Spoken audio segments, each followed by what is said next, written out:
Wahai Duli, aku perintahkan engkau untuk menaklukkan Datuk Dobalang.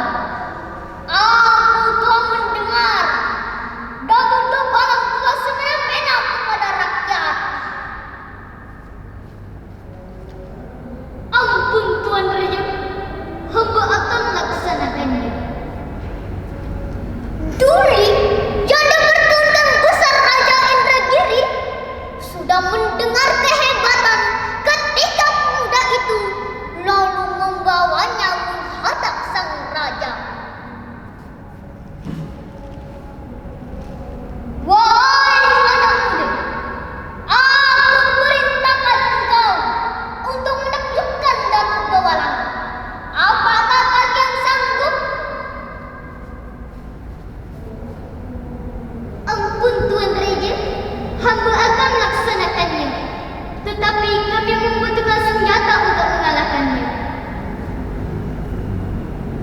Katakan, apa saja yang kalian inginkan akan aku kabulkan.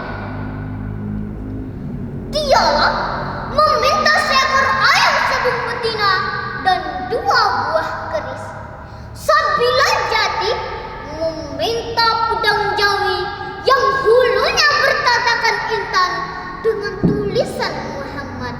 Sementara Jomakota meminta lembing bersarung emas.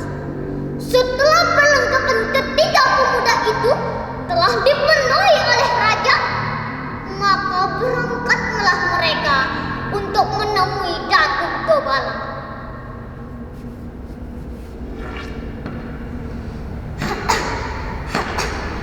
Wahai anak muda, mengapa kalian kemari mengganggu ketenangan aku saja? Maaf ya penonton, maklumlah sudah tua.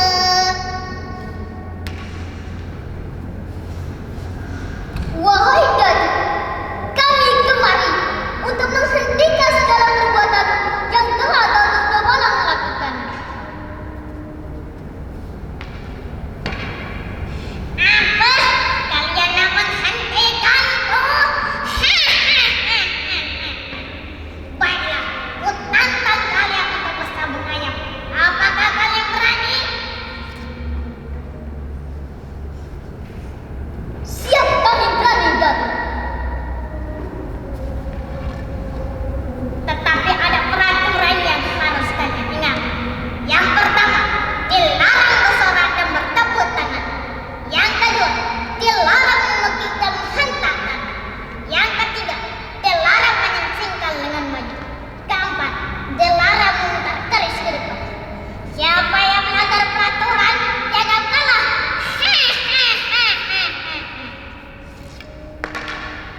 Dan sabung ayam pun dilaksanakan pada hari ketiga.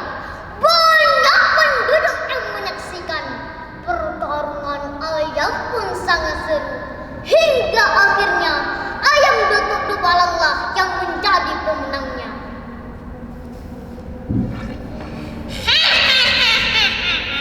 Yes, ayam aku menang. Ayam aku menang.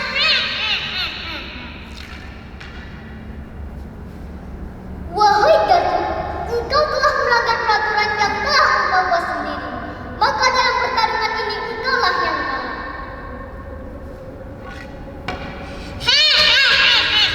Aku tidak peduli. Lalu apa mau kalian? Apakah kalian ingin bertarung denganku? Baiklah Datuk, kalau itu yang Datuk inginkan, Datuk jual kami beli. Dan pada akhirnya peperangan kedua belah kubu pun tidak terelakkan. Dan akhirnya Datuk Dobalang pun tewas tersungkur. Mayat Datuk Dobalang dimasukkan ke dalam peti lalu dibawa menghadap raja.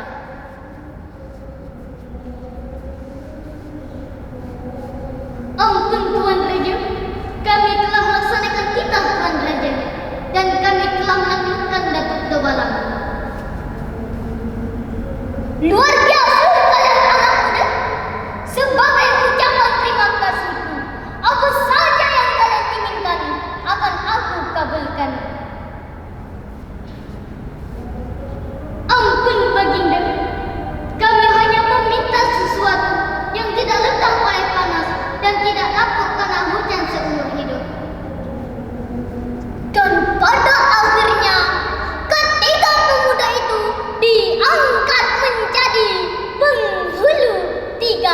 melarang. Pesan moral dari cerita ini adalah ketika suatu negeri dipimpin oleh pemimpin yang tamak dan kejam, maka rakyat pun ikut sengsara. Namun sebaliknya, jika suatu negeri dipimpin oleh pemimpin yang arif dan bijaksana, maka rakyat pun ikut bahagia. Demikianlah cerita yang dapat Mumtaz sampaikan. Semoga membawa manfaat